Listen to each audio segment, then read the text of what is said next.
Sup, ladies and gentlemen, Accolonn here, and of course, welcome back to the Frozen Sodium Throne, episode 12, where you can catch us live on, well, not live, but you can catch us on all of your favorite podcast platforms, Apple, Spotify, I don't know, there's a million. I can't keep track of all of them. Just go to whatever one you watch and you'll find it there. I'm joined as always by Rurikhan. Rurikhan, how you doing, bro?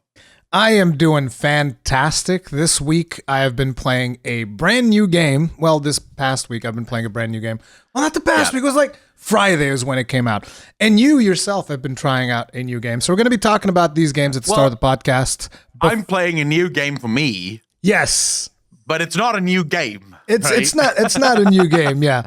But we're gonna open up the podcast with a little bit more of a discussion on these two games that we've been playing, because once we get into World of Warcraft stuff, we're not gonna shut up about it as usual. True. But so I've been playing Xenoblade Chronicles 3, and you started playing Elden Ring, and I want to ask you a lot of things about Elden Ring, because you told me when we talked about Elden Ring in the past in the podcast, you're like, when it comes to gameplay, I'm like, I'm more about the story and all of that stuff. And I was like, I don't know how he's going to feel about Elden Ring. So I'm super curious, because yesterday I caught the moment that you killed Spear Guy.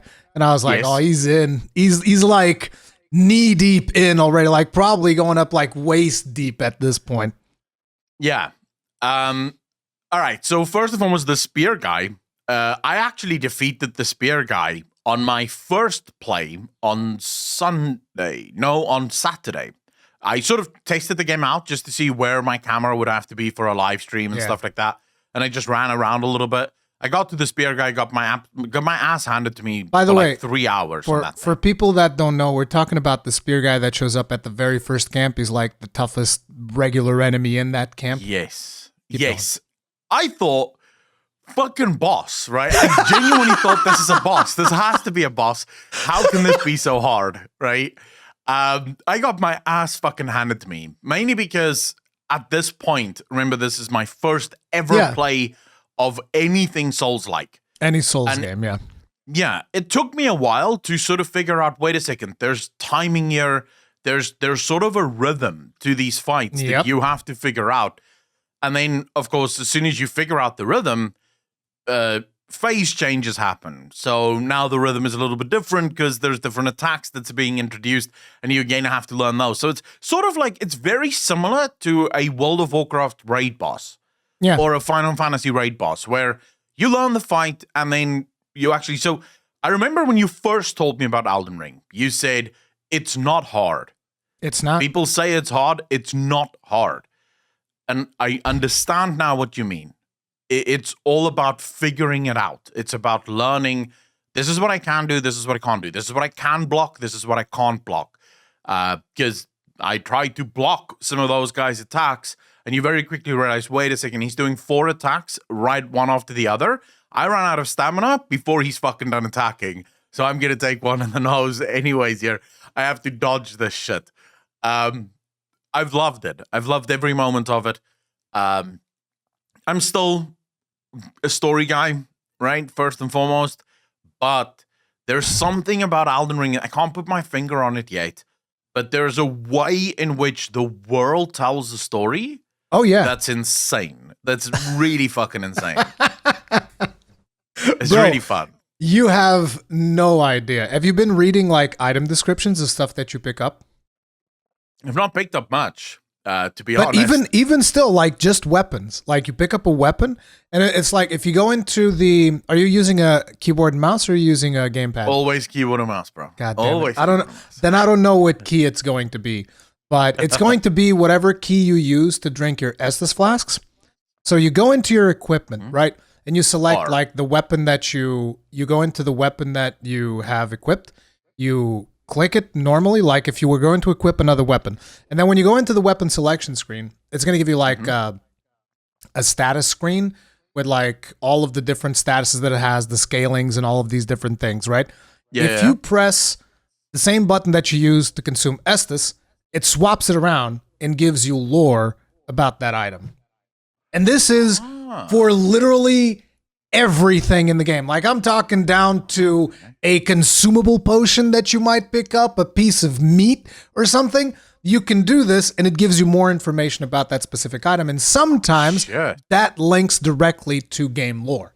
A lot of times it links, particularly like say you get a boss weapon, for instance. That is going to be like a big lore dump about that boss or boss armor. Anything of that nature that you pick up is going to give you a lot of information about bosses and stuff. So, yeah.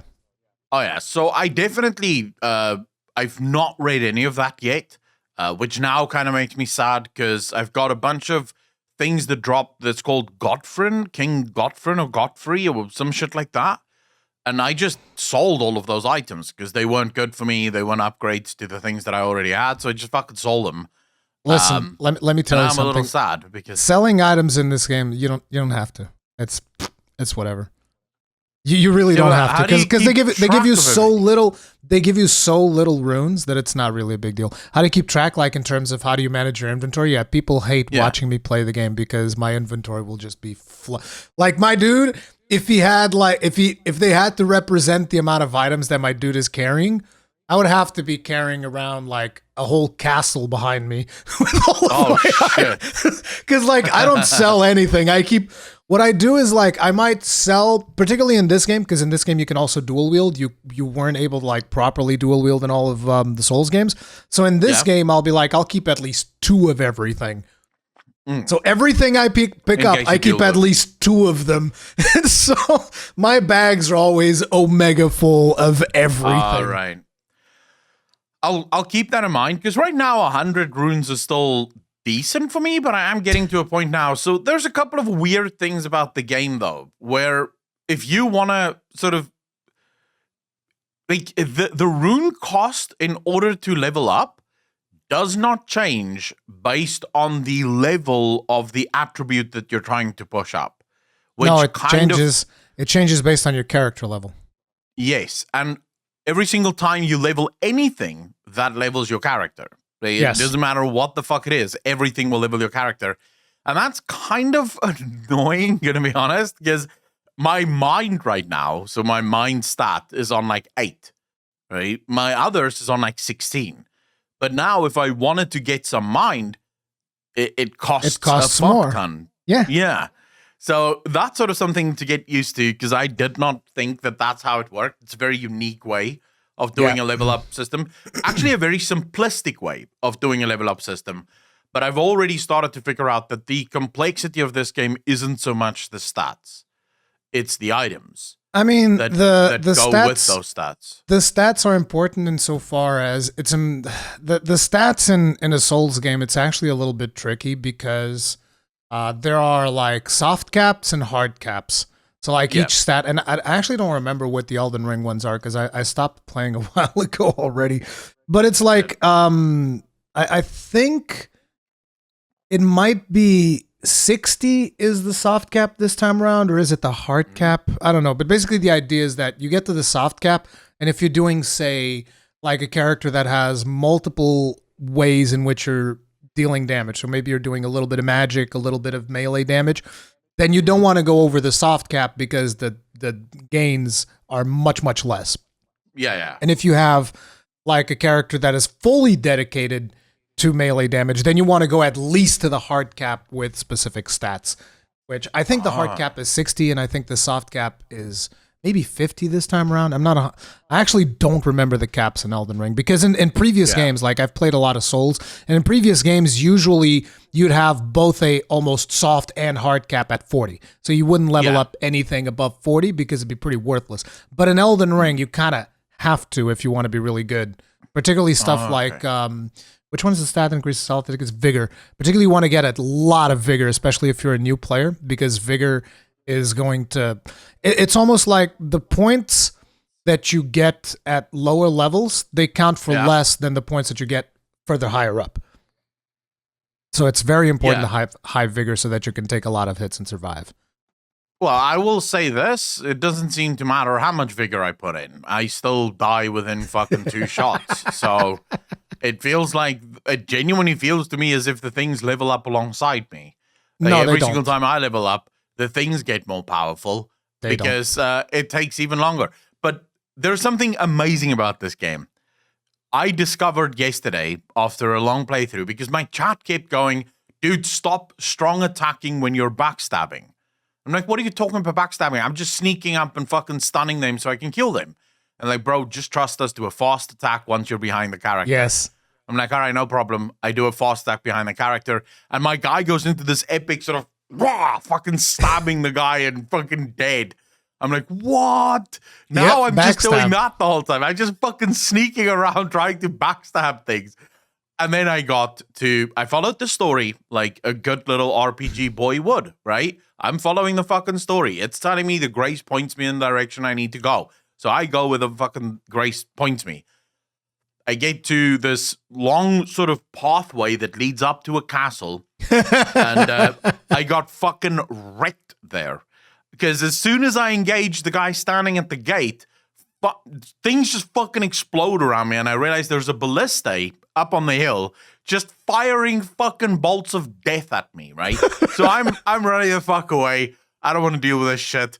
So I sneak in and I get noticed immediately. And now I'm sort of, what I'm doing is I am kind of gaming the system insofar as I'm pulling them out, but I keep running back to the point where there'll be like 5 guys standing, just watching, and one guy comes out to fight. Yeah. Me. So they're sort of coming in waves. That's so listen, a lot of people, they have this notion nowadays because, they've started playing Souls games, maybe with Dark Souls or maybe with Demon Souls, which were the 2 first ones, right? And now they have this notion of what is fair to do. And if you play it like this, then it's not fair. If you use this, then it's not fair. And let me tell you something. Anybody that tries to gatekeep the way in which you play a Souls game is a fucking moron. Unless you are cheating, at which point that I'm a little bit like, come on, man, you really got to cheat. Yeah. I mean, come on. But it's like, point of the game if it's is to be a in challenge. the game, if it's in the game, as far as I'm concerned, it's fair game. And there are a lot of people nowadays that are like, oh, how could you do it like this, or how could you do it like that? Like, for instance, there's a lot of people that when Elden Ring came out, they would criticize other players for using summons. I don't even know if you know what summons are just yet. But I've read about them, but yeah, there's a little bell that you can play, and little summons will come out and they'll help you. Like, it's like little minions that will help you for a little bit, right? And so a lot of people were getting criticized for using summons. And I'm just like, okay, so there are many ways to deal with challenges in this game. So you're going to complain about people that are using summons and potentially are still struggling to beat a boss, but yet next to them there's this other player that is not using summons, but is instead using a frost enchanted weapon that deletes the boss in 3 swings. Easy. So it's like, when do I get that? Which one is the most unfair way? Because interestingly enough, at the start of Elden Ring, the community was like, frost weapons are fair, but summons aren't fair. And I'm just like, how does that make any sense? I can delete a boss. Like, I actually showed this with a shield, no less. I enchanted the shield with frost. Yeah. And I went up to one of the first bosses that you encounter, and I deleted him in like 2 or 3 attacks. And I'm just like, see, I didn't use summons. Was this fair? Like, what's fair and what's unfair? I need somebody to explain it to me, because the community is getting a little bit riled up about those things. To me, it's like, listen, if it's in the game, particularly if you're a new player, if it's in the game, everything is fair game. And then it's like, within that, if you want to challenge yourself any further, then you can start imposing limitations by yourself, because you're like, no, I want to be challenged. I don't want to use summons. That's a personal decision. But the community was very aggressive on people like using summons and stuff. And I was like, shut the fuck up. I'll say the problem that I have with stuff like this, and this is not just an Elden Ring thing. This is literally a gaming thing. People have become such Puritans in how other people approach and play games. Elden Ring is first and foremost a single-player game. It has multiplayer options, but it is a single-player game. It's the same thing I see with Witcher 3. So you go on Witcher 3, you go on the forums, anywhere on Reddit, and there are builds, right? People have outlined the perfect build to play in Witcher 3. And I'm thinking, but this is a game about a story that is completely single player. There isn't even a multiplayer option here. What the fuck are you talking about builds? What are you talking about? Do whatever the hell you want. I think it's cool to explore the idea of builds. Like, I love making builds. I do builds for like Monster Hunter, tons and tons of them. Right? Let me be clear. I don't mind the builds existing. I mind whenever someone shares their build on Reddit, people attack them because they didn't choose the right thing. And how did you not use this and this and this and this? And it's like, dude, you're playing a single player fucking game with no multiplayer.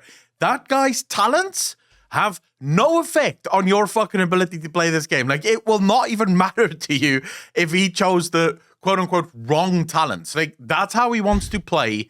Get the fuck out, right? It doesn't matter. I finished my first Witcher 3 playthrough with massive sign damage. I went for a sign build where my signs, my magic, so to speak, in Witcher 3, would do crazy fucking damage. That's not the best one because the alchemy build is the best one. I hate the alchemy build. It's boring as fuck. You basically turn into an unkillable tank. You can literally not die. The shield that you put on you with alchemy build cannot break. And if it does break, it one-shots everything around you.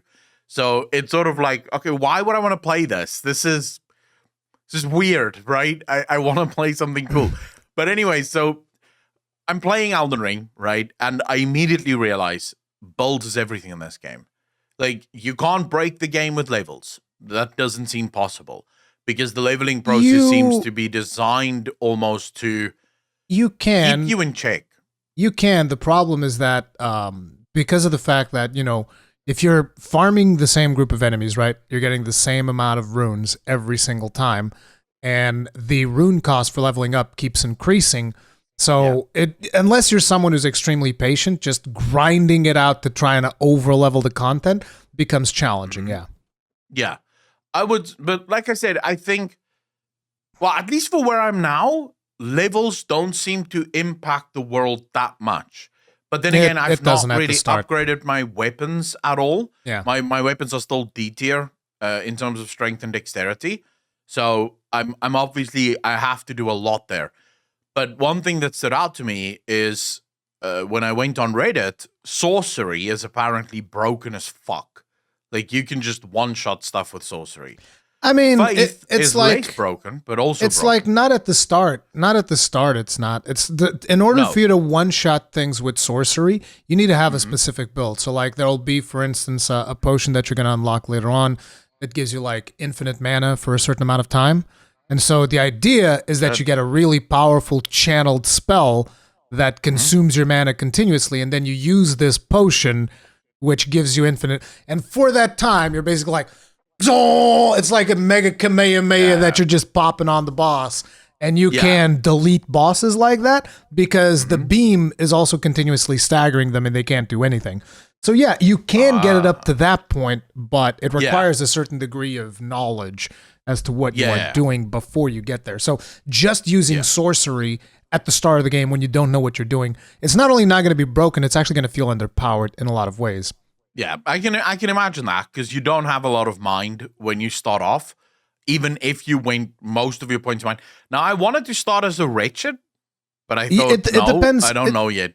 It depends on which character you take, because like you took the knight, right? The knight doesn't have a lot of mind, but other characters start with more mind because that's what the kind of like starting classes are. They're templates basically that give you like stats. There's no actual hard classes. It's just like these are the stats you start with. These are your base stats. So do whatever you want. Yeah, like I said, I sort of at the start thought let's start as a wretched, and then my chat was like, "Dude, you've never played a Souls game. Do not fucking start as a wretched. You're gonna get your ass handed to you." That didn't mean shit though, because Tree Sentinel fucked me right in the ass. Tree Sentinel's such a nice guy. Yeah, well, fuck him though, because he really fucking wrecked me. It's a very weird fight. But I think I'm almost ready to take on Tree Sentinel. I think I could almost take him at this point. Yeah. But here's what I wanted to say that is just absolutely brilliant about this game. And it is what I think we have spoken about this before. It is open world done absolutely fucking correctly. So I follow the story, right? As I said, and it sends me up this path with a massive ballista. I finally take everything out. Now I'm heading in. I get my grace. I sort of rest there just to get all my potions back because I have fuck all potions left and I have about 20% HP. Oh, I can't wait. And I go through this door. It's just a regular door. I'm running in and here's a cutscene, right? And in spawns, I can't remember the guy's name. Margit the Fell. Margit the Fell. There you go. He spawns in and I'm like, all right, I'm going to slap this guy's dick so fucking hard. Let's go, bro. Yeah, I get fucking spanked, right? And now I'm just running straight in the whole time trying to figure out how the fuck. Yep. Because here's the thing. Every boss up until that point is a timing thing. They will hit, but you just have to focus on how fast they hit. So when the animation starts, when does it speed up so that you can roll out of the way? The problem with this fuck is there seems to be no timing. And even if you get the timing of the big fucking club thing that he wields, he's got a tail and this golden little fuck dagger that just goes at different speeds and does different things at the same time. I can't dodge shit. I can't get out of this guy's way. He is just obnoxious. So, and eventually, sorry. Let me explain to you something real quick. This was actually a challenge for a lot of even like Dark Souls veterans and stuff. They got clopped by friggin' Margit the Fell. Margit the Fell Omen, actually. I forget to say Omen part. But yeah, they got completely clapped by Margit because what From Software did was like in the previous Dark Souls games, in a lot of, I mean, some of the earlier ones, they then started iterating more in the system, is like every monster has like a wind up, right? They have a wind up to their attacks, and then they hit you, and then you start learning the wind up for most monsters, and that's when things get a lot easier. So the problem with this guy is that he delays his attacks so much. He's just like, oh, I'm going to hit you so hard. You'll never see it coming. And you're just like, is it now? Now? No? And then you lower your shield and he's like, slam! The second you lower the shield, like, slam!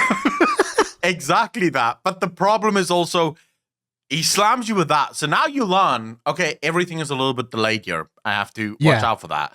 And then comes the golden stabby dagger. And that's not then it gets fast.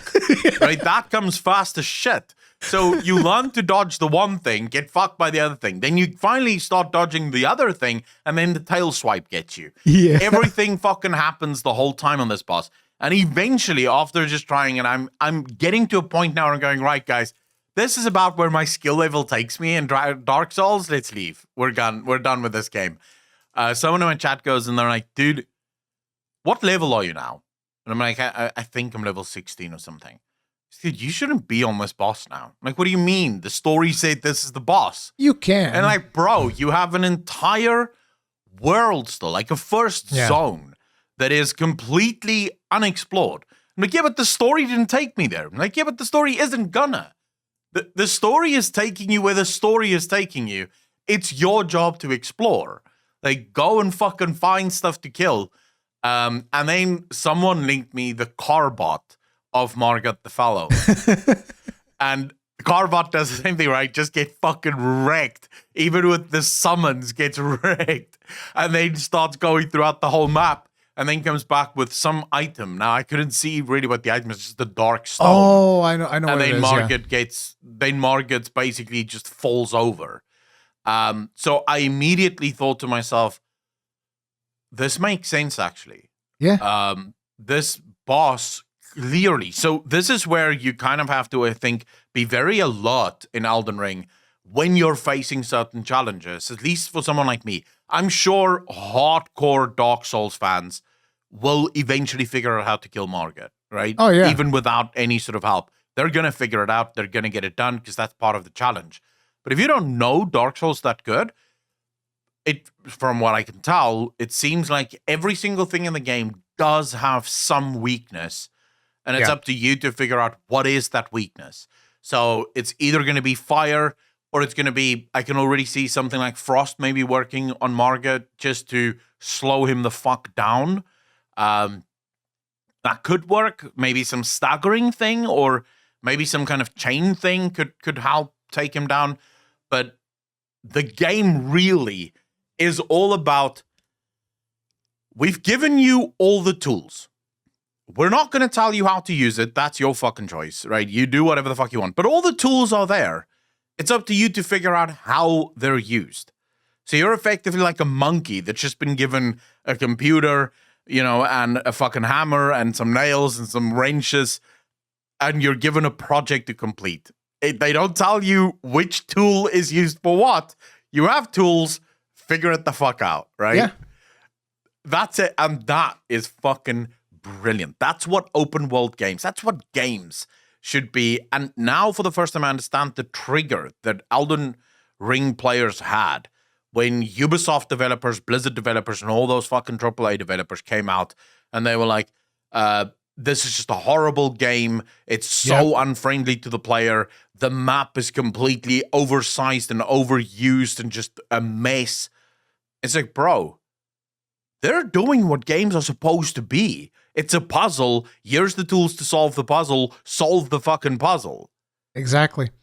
And it's you like guys they are don't doing paint by numbers. They don't compromise, and that's why I was like very, when I saw that stuff about them like criticizing the UX, I was very quick. Like, I don't remember if I made a video on it. I think I might have made a video on it, or I don't know, but I definitely talked about it. And the reasoning is because I don't want any developers to bring that kind of energy towards developers that are doing games that I want to see get done. Because, like, I don't want the fucking Ubisoft paint by numbers bullshit because it's terrible.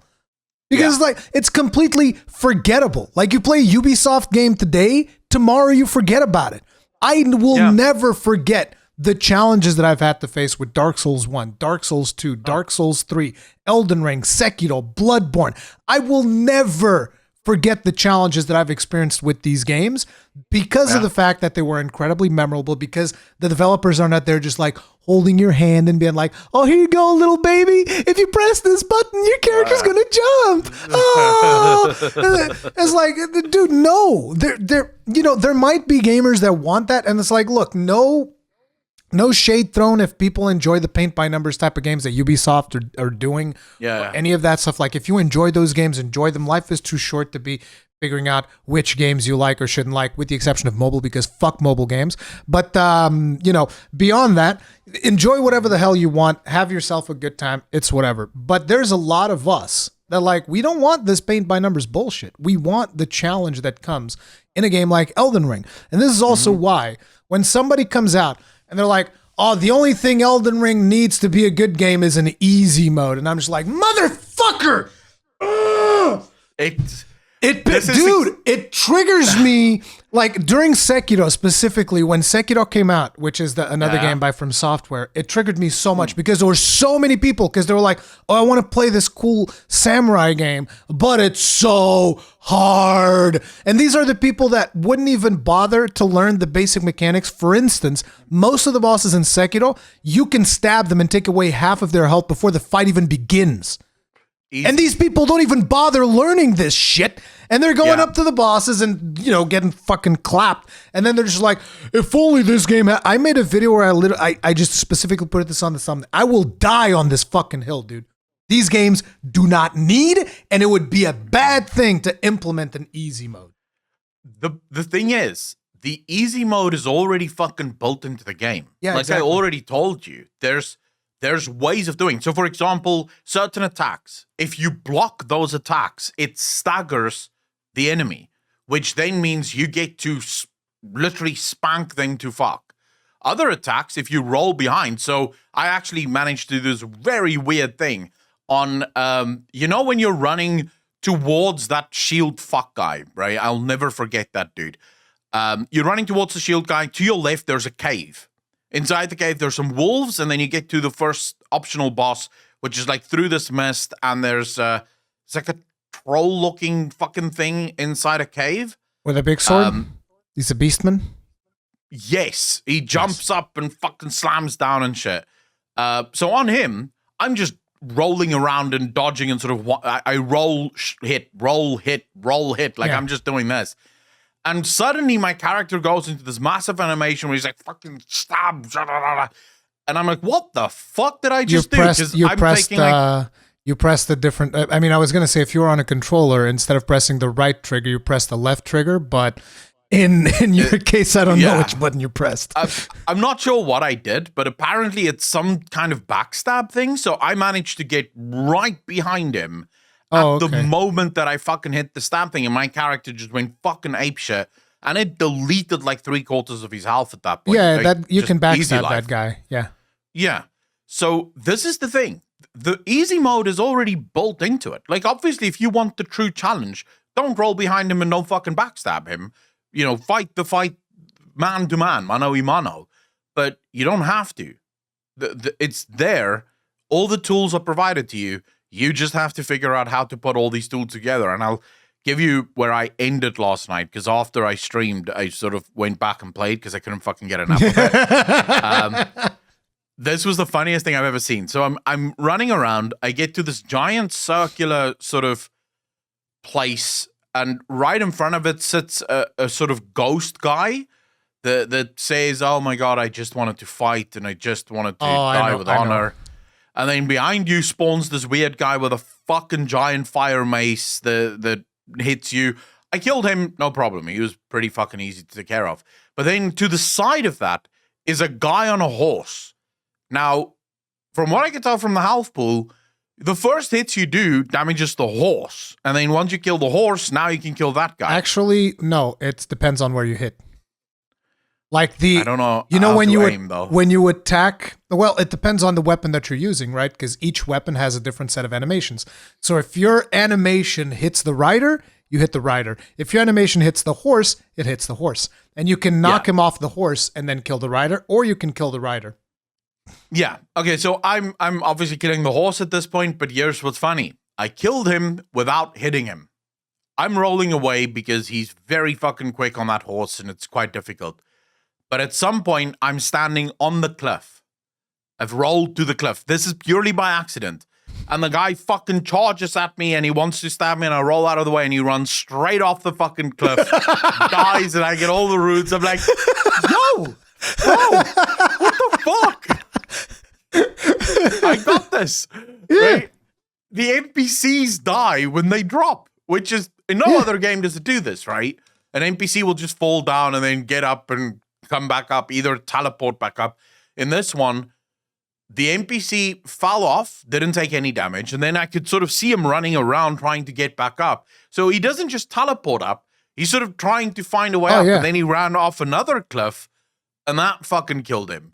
And I was like, dude, great. Fuck yeah, I win.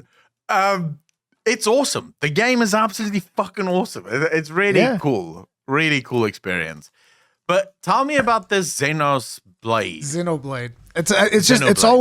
It's always funny to see someone's first experience with a Souls game, because usually when people get what the game is about, they're hooked, like that's it. And especially for you, when you start understanding like the amount of lore that is behind this game, it's gonna blow your fucking mind. Like the amount of shit that you're gonna learn about the bosses and stuff, you're gonna lose it. But I'm really looking forward to that. I've been playing Xenoblade Chronicles 3, and I have a little story. This was hilarious. So I have a contact at Nintendo that they're able to send me games and stuff, which we can't possibly afford every single game that we want to play if you want to like cover multiple games, especially on YouTube's money. But so for Xenoblade Chronicles 3, I was like, I want to have a physical edition no matter what, because I like physical editions. And as a matter of fact, I didn't buy the physical edition of Xenoblade Chronicles 2, and I've regretted it because you can't find it anywhere now. And when you do find it, it's like $200. But so I was like, so I pre-ordered it. I pre-ordered it one day ahead of the game coming out, because like I don't like pre-ordering games. So it's like if I know I'm gonna play a game and I know that I want a game, I'll pre-order it like the day before. So I pre-ordered it, and then I was like, okay, so I'm just going to pre-order it. I don't even need to talk to Nintendo. It's whatever. So I pre-ordered the game, and the next day I go to the store, because you expect like, okay, if you guys are going to allow people to pick up the game tomorrow, then you would have the game here today, right? That makes sense. So I go to the store the next day, and they're like, nope, we don't have it. The shipment hasn't come in yet. And I was like, what the fuck? All right. I did go there in the morning, so I was like, okay, maybe the shipment comes in the afternoon, whatever. So I went around in the afternoon. I called them. They're like, yeah, it didn't come. It's been delayed. And I'm delayed to when? And she's like, yeah, we don't know. I was like, what the fuck? Fuck. So at this point, I'm like, okay, let me see if I can just get Nintendo to just give me a code and whatever, and then I'll just pick up the physical edition later. My Nintendo guy does not pick up the phone, does not reply to my texts, nothing. I'm getting complete silence. So then I go to another store. They also didn't receive any copies for Xenoblade 3. And I was like, what the fuck is going on And here's the thing. That game was pushed forward. You know how most games get delayed? Xenoblade Chronicles 3 was pushed forward. And in my opinion, the reason they pushed it forward was because there was another game that Nintendo wants to focus a lot of their marketing on, which is Splatoon 3, because they love their Splatoon and whatever. So, and because those two games were coming in too close, Nintendo's like, no, we'll just push Xenoblade Chronicles forward. But apparently, their logistical support was not on par. So, two whole big chains did not receive physical editions of Xenoblade. And I was just like, okay, fine. Cancel my pre-order. Go to the store. Go to another store. So basically, if you pre-order in most of the stores in Portugal, you get like a 15% discount, so the game's cheaper. So that's the reason why I pre-order like 1 day in advance. Now that it's the day of, no discount. I was like, fine, fuck it, whatever. So I go to the store, pick up my physical version of Xenoblade Chronicles 3, and the moment I exit the store, I receive an email with the code for the game. Oh, that sucks dick. Oh, that sucks fucking dick, bro. Oh my god. But now you have the physical edition and you never have to open it. Yeah. It's still wrapped. See? So it's like it's going to retain its value, and I'll sell it for like $5,000 a couple of years from now. There you go. So what is Xenoblade about? So Xenoblade, it's almost like when it comes to gameplay, Xenoblade is, imagine if you had a single player MMO that was a JRPG, it's Xenoblade.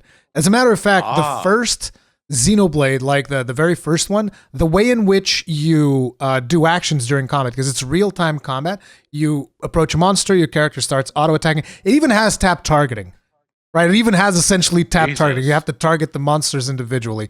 So you target the monster, your character starts auto-attacking, and then you'd use the D-pad to scroll through an abilities bar that you can customize and level up, very much like an MMO. And then you press the button, and your character does the action, and then you go to there's a cooldown, then you go to another action, so on and so forth. They've evolved that system a little bit, but it's still kind of like the same basic thing. You're just pressing buttons, and it's doing abilities kind of like an MMO with a tap targeting system.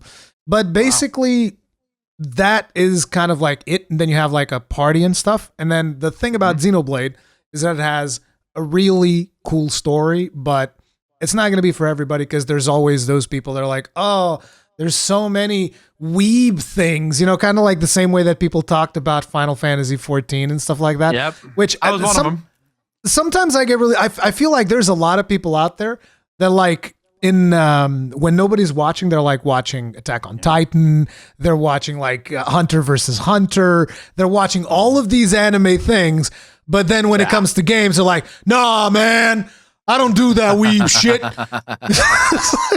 It's kind of like the football player that wants to pretend they're not a nerd, so they don't tell people they play video games. Of way back in the day. We had a couple of those in high school, right?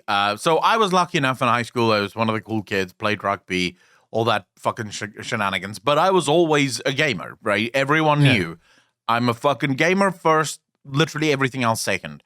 But a lot of my friends were gamers as well. Although they would never tell anyone that they're playing games. Like, they would be like, no, I don't play video games. What the fuck, right? That's for fucking nerds. That freaking nerd shit. Bro. I mean, who gives a shit, right? So, because I couldn't hide that shit. I got so excited whenever a new game came out. There was no way of hiding it.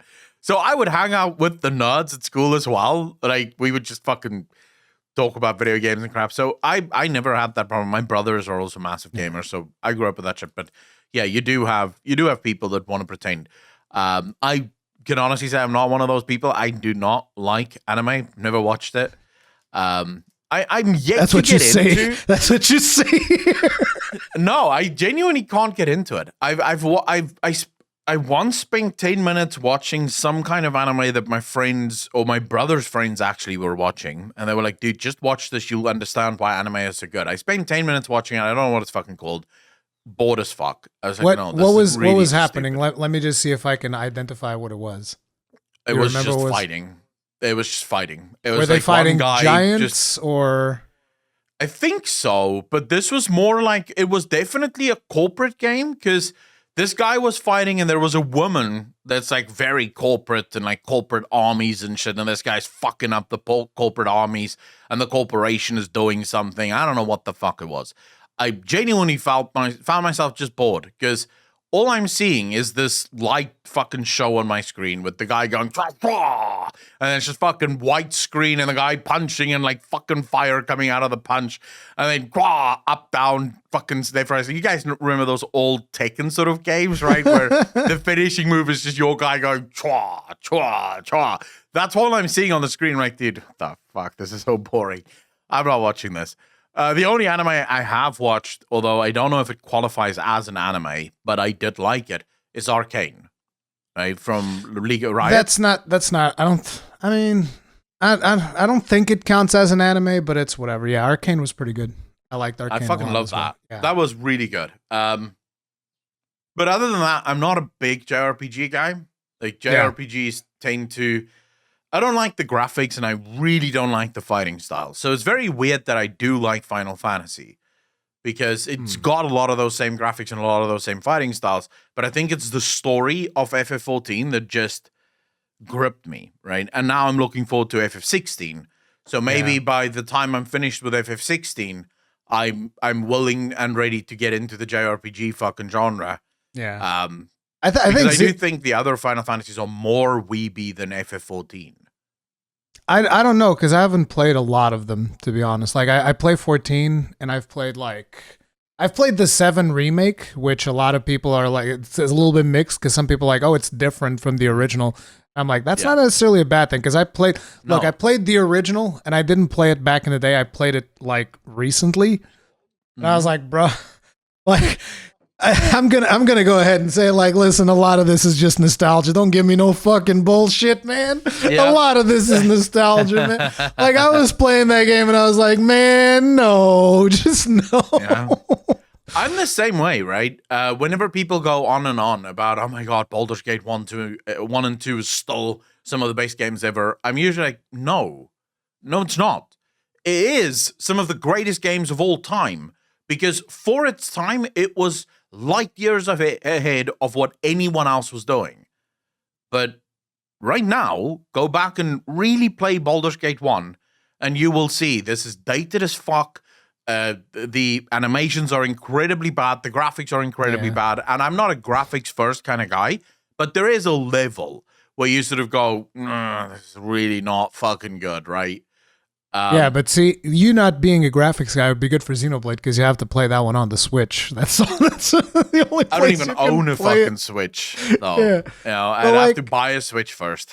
But like the thing about Xenoblade, right, is that for me, for starters, I love the combat system, but also the type of storytelling that they do, I think, is really cool, because it's the type of storytelling that it starts very small. Like, you solve a local problem or something, then they start zooming out,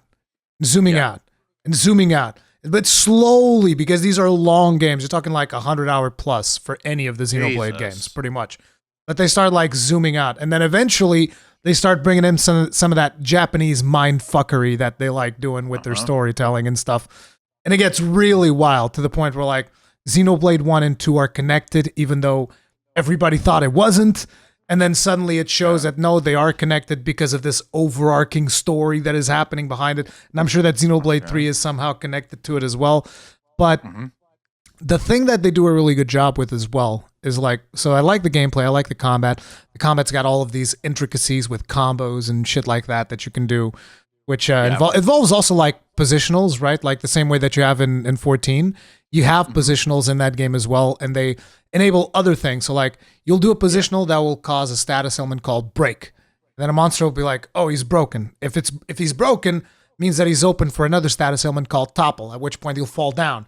Then you can use another status element called daze, at which point the monster gets like dazed out. And you basically take the monsters out for an extended period of time by doing the moves correctly in a certain order, you and your whole party. And it's like, one character doesn't have all of the things. So like, one character will have break, another character will have topple, another character will have daze. And you have to like, figure it out and juggle your party around. It's real time. It's real time, yeah. How the fuck do you switch between party members that quickly, though? You don't have to. You have to rely a little bit on the AI to do that. But you can do it. You can switch party members that fast and go for it and do the thing. But that's like how it goes. And then after you do full combos, there's also chain attacks, and those are like turn-based. You trigger a chain attack, then you get to choose certain actions that your characters are going to do. And it's really cool because it's almost like a mini game on top of another mini game, and you can really go crazy in depth to the point where, like, for instance, yesterday as I was streaming, I think I did a combo for like over 40,000 damage, which is a lot, after the monster was dead. So, like, I killed the monster, and then on top of killing him, I did 40,000 more damage. Wow. And it's like, that counts for you getting, like, bonuses of experience and shit like that. It's like, oh, you're so good that we're going to give you all of these bonuses and shit. So that's, like, a ton of fun to begin with. But then on top of it, the way that they do the world, I mean, in 3, I kind of feel like they dropped the ball a little bit. But usually, the world, it just lends itself to exploration, right? You want to explore, you see stuff in the distance, and you know, I'm going to be able to go there. And the scale at which they build their world is just fucking massive. And as you're going through the world, you'll find like bosses and shit that you can take out. But you couple all that together with the story building and all of that stuff, and I'm just like hugely addicted to it. But at the end of the day, it is a JRPG, and it's not going to be for everybody, which makes me sad. No. Well, to be fair though, I think that's ultimately a good thing. It's something I spoke about yesterday during the podcast for patrons, where I basically said the problem that we have in gaming today is quite legitimately everyone believes that everything should be made for them. Yeah. And if it's not made for them, then how dare you? And it's kind of like, well, to be fair though, not everything has to be for you. Some things has to be for you so that you have something to play, but other things don't, especially in WoW. We see this quite a lot in World of Warcraft. If Blizzard introduces any new system, the raiders are always asking, well, what about us? It's like, dude, you have your fucking raid. Shut the fuck up. You don't need this too. And then, or they'll go, yeah, this stupid, I want more dungeons. It's like, yeah, you have your fucking dungeons. No one said you have to do Dragonriding. If you don't want to do Dragonriding, don't fucking do Dragonriding. Go do your dungeons. I mean, you're gonna have to do Dragonriding to some extent to get around. Otherwise, you're gonna be like running in the ground. True, but they'll eventually release, normal flying. Yeah, normal flying. I don't know if you saw, because we're sort of slightly pivoting towards WoW, but did you see that they're adding rock climbing to WoW? Yeah, I saw a video from Soul Breezy on that. I mean, I heard a video because I've been listening to a lot of videos in my car, and I heard him talk about rock climbing. I didn't see what the mechanic was like, but he was saying it was pretty cool, and I was like, yeah, I could see rock climbing being an interesting thing. I was even thinking about it almost as a traversal system for, eventually you could rock climb, then you could glide down and shit like that, and you can do that with dragon riding. So yeah, I think it'd be cool. So I think the rock climbing thing that makes it really cool is we already know that they're doing jumping puzzles. The rock climbing is now another version of a sort of jumping puzzle because you're going to have to figure out the path to get to the top. But this is literally sort of built to enable more dragon riding. So you could rock climb your way to one of the highest peaks and then get on your dragon and just fucking float off there, right? And see where you go. So this is sort of, I think, really cool. It's a really cool system that Blizzard is sort of dreaming up. And, it's going to be hit and miss for a lot of things for a lot of players, but that's kind of the point. Because when I was talking about this on stream, there were people going, dude, who cares? Like, fuck it, I'm never going to do that. I'm like, okay. Don't have to. Like, Kugani Tower is there, and not everyone has done Kugani Tower because they don't have to, right? It is just something that if you find yourself bored and miserable, go do Kugani Tower, right? And go have some fun there for a few hours. It's not forced. There's fuck all there. It's not like this base sword in the game is on the roof. There's nothing there. There's no reason to do it other than just, I feel like doing this.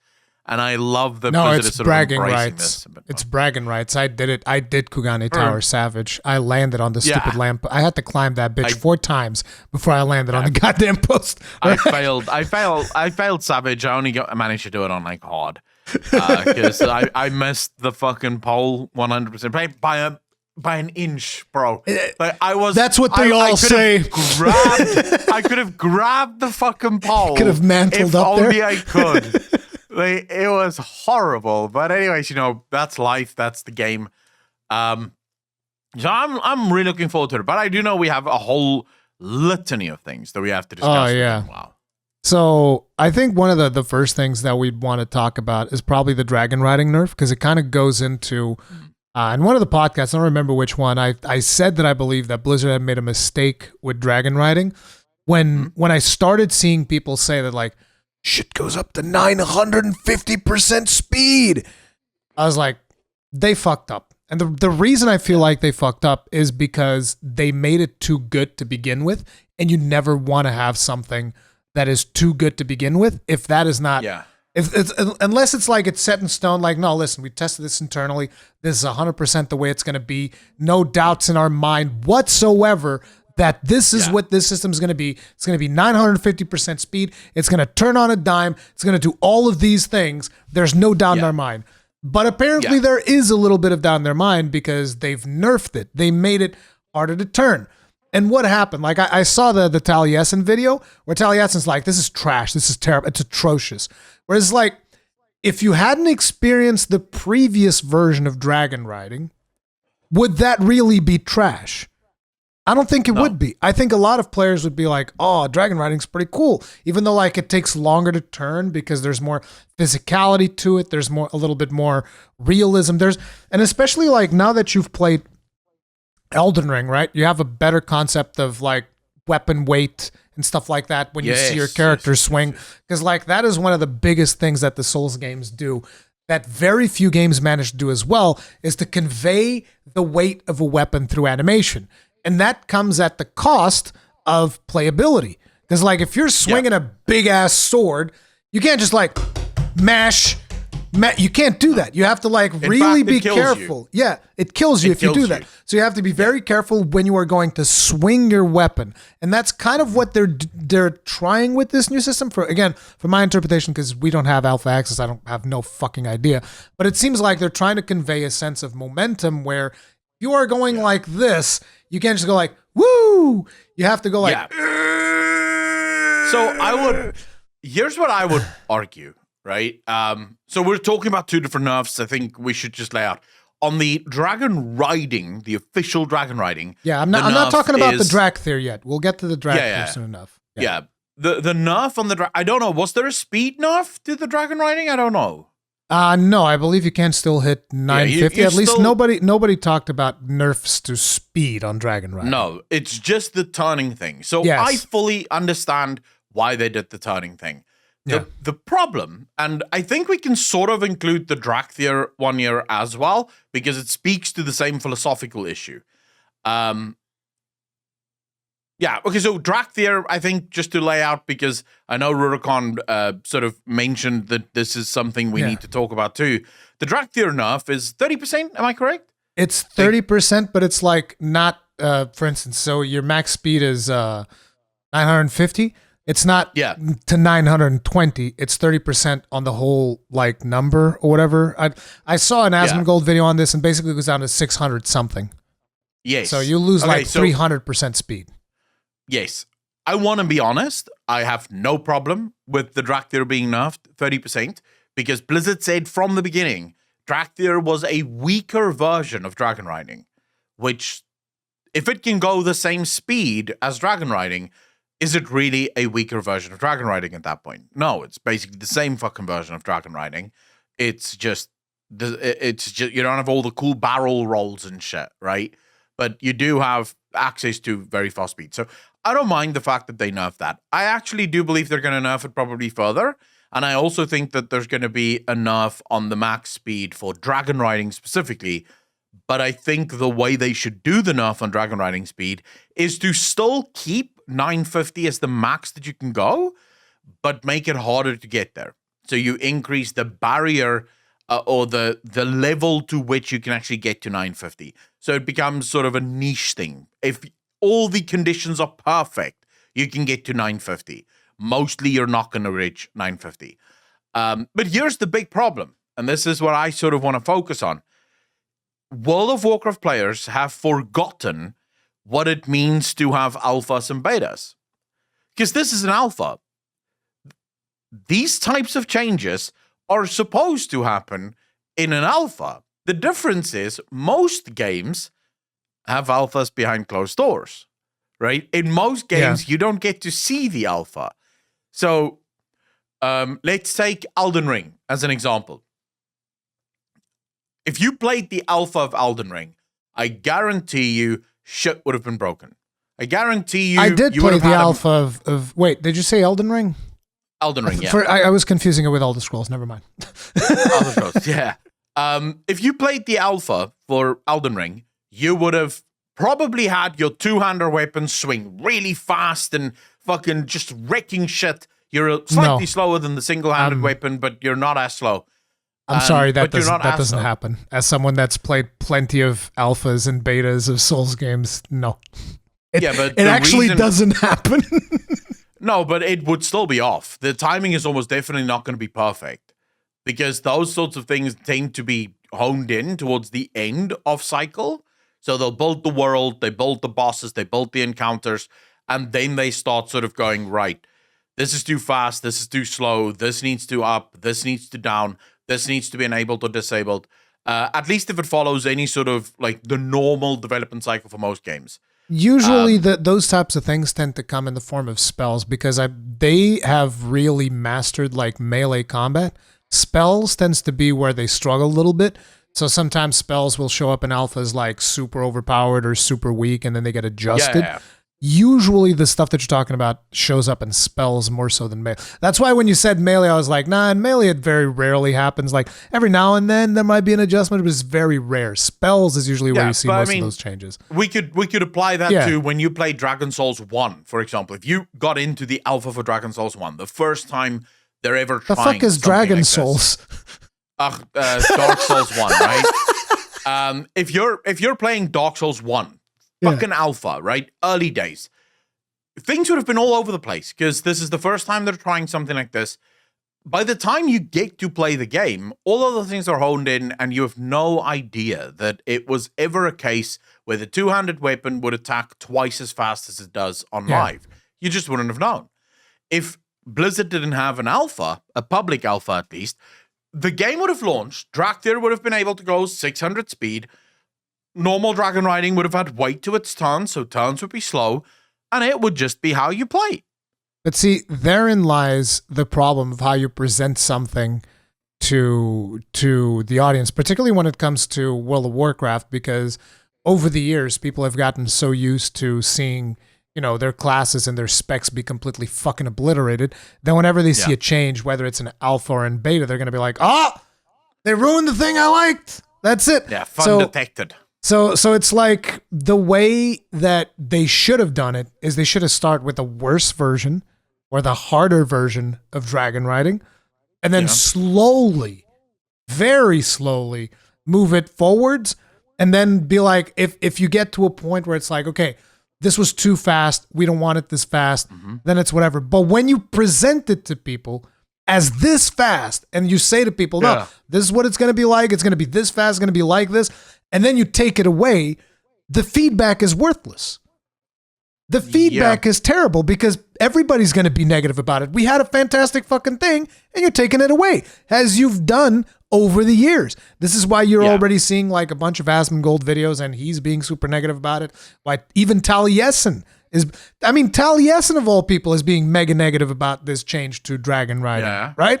So it's like, even Bellular, I think, was one of the few people that I saw that it was like, I understand why they're doing this. I think that this might be a good thing. Because like when I'm thinking about it, as someone who hasn't played it, I'm thinking like, this is probably a good thing. The fact that, it's harder to turn and shit, because that is the whole point of a traversal system. It's supposed to be hard. It's not supposed to be just as easy as you using your flying mount. Because if that's the point, then flying mounts are just obsolete. If you can use it just as easily as a flying mount, who gives a fuck? Yeah. But it's not just that, right? It's also a case of you're going to level up Dragonriding to the point where you're probably going to start learning things like Heartbreak left and Heartbreak right. Yeah, exactly. Where your dragon will turn on a dime, but that's going to be one of the skills. That's not going to be baseline. Now, again, I think a lot of people are overreacting to this change, in my personal opinion. The vast majority of people don't have access to the alpha. By the time they do get access to the alpha, this is just going to be how they play. I understand, and I also just sort of want to mention, I understand why Blizzard is doing the opposite of what you said they should do. And it makes sense to me why they're doing it this way. Their approach right now is do everything at max, so as good and as fast as it can be, and then rein it in. then scale down, right? Scale down to where we find the perfect place. And I understand why they're doing this, because so alpha is only this long, beta is only this long. Let's say you started on 300% speed. Now you go, okay, this works. It's a bit slow, but it works. So now you go up to 450. Doesn't quite feel good yet. Let's go up to 500. We give people a month or two to test it out. We're not yet happy. We go up to 600. Right? It feels okay-ish. Alpha beta's over. Game launches. Now you have to start making changes in the live game, which is where you now affect everyone. If you make it faster, everyone is affected. If you make it slower, everyone's affected. So you don't know what the actual limits of this system is. So you don't know how far can you still move this up before you break stuff, right? Before your engine just can't keep up and people just fly out of the world and shit. So you don't actually physically know. To start at max. It's easier to start, because we already know, by the way, that internally they started higher. So I spoke to one of my mods, actually, spoke to someone that works at Blizzard, and they said to him, they started Dragonriding on 1,250% speed. Internally, that's where it started. And the game broke. Like, you could not see shit. Frames were being skipped. Like, you were literally just teleporting through the world because their engine couldn't keep up at that speed. Like, nothing could keep up. Spaghetti code. The curse of the MMO. Yeah. Then they dialed it down to where it's the max speed, but nothing breaks. And 900 was that point where they went, okay, everything works on 900, nothing breaks, and this is the fastest we can go. If they go to 950, things start breaking. But 950 is where they started. I think they started on 900. 950 on the It alpha. could be 950. What I meant was more, they were like slightly higher. If they just go slightly higher, so if they just go 25% higher, small things will start breaking. Not massive, but here and there you'll start maybe see trees not loading in when they're supposed to be loaded in, and getting stuck in things that's completely invisible but actually is there, but you just went so fast that nothing could load in, right? So it was literally, that's the point I'm trying to make, is it was slight. Like, if they just go a little higher, these things start happening. So we are at the tippity top of what this thing can do. Now we're going to see nerfs slowly over time, and I wish players would just be like, I'm not playing the real game yet. I'm playing the alpha. Things are supposed to change. But it's important to provide feedback, because like if you go through that mentality, then that's the whole thing about like, oh, covenants, this is a bad thing. It's like, I'll just wait until the final game, right? Yeah, I don't mind the fact that people are providing feedback to say, you're breaking it. I think the overarching negativity about Dragonriding, because the speed aren't great at the minute. All right, then say, look, I think it should go faster. It doesn't feel great that it's like this. No problem. But it is alpha. This is where things are being played with. This is where Blizzard is sort of finding the correct niche. So I think what bothers me actually isn't so much the people making the content that gives the feedback. That I'm fine with. It's more, I now have people coming into my chat saying Dragonriding is ruined. It's like, bro, what the fuck are you talking about ruined? How is it ruined? By the time you fucking play it, motherfucker, the Dracthyrs are ruined. It sucks. Yeah. No, I legit have people in my chat saying it's ruined. It's over. This system doesn't work anymore. It's like, yeah, I mean, but that's definitely a problem with people. It's just, it is what it is. That's always going to be the case. There's always going to be people that's like, oh, yeah, this little thing changed, ruined, destroyed, sucks forever. Exactly. But in reality, you can only ever do that for warriors. But the person, that actually should hold all of this blame is again Blizzard. Yeah. I don't want anyone to sort of go, oh, this is Asmongold's fault or this is Taliesin's fault because they're outraged by it. They have a right to be outraged by it. Blizzard invited us to test the game. So we're now providing feedback based on the fact that it's now our job to test your fucking game. Which should not have been our job in the beginning. It shouldn't, yeah. It shouldn't have, like, alpha shouldn't, again, like I said, alpha should be like a fucking island with training dummies for people to test out classes, and in this case, potentially test out Dragonriding, so maybe like an obstacle course or whatever for people to test it out. That's it. Yeah. That is what alpha should be. It should not be like full-on fucking quest lines. Like, I've seen that you've been making God knows how many spoiler videos because the whole fucking story is out there by now. But, yeah, it's like... Even the side stories are fucking out there now, bro. Everything is being fucking data mined at this point. It's so... that is so bad. Like... Because everybody's going to know. Everybody's going to know exactly, oh, this is the way that I have to go do it. This is the this is the route that I have to do. They have already like mining nodes and flower picking nodes and shit. Is that done as well? I'm not sure. Usually those things can't really be done on alpha and beta because Blizzard will usually have those things like massively almost overpopulate.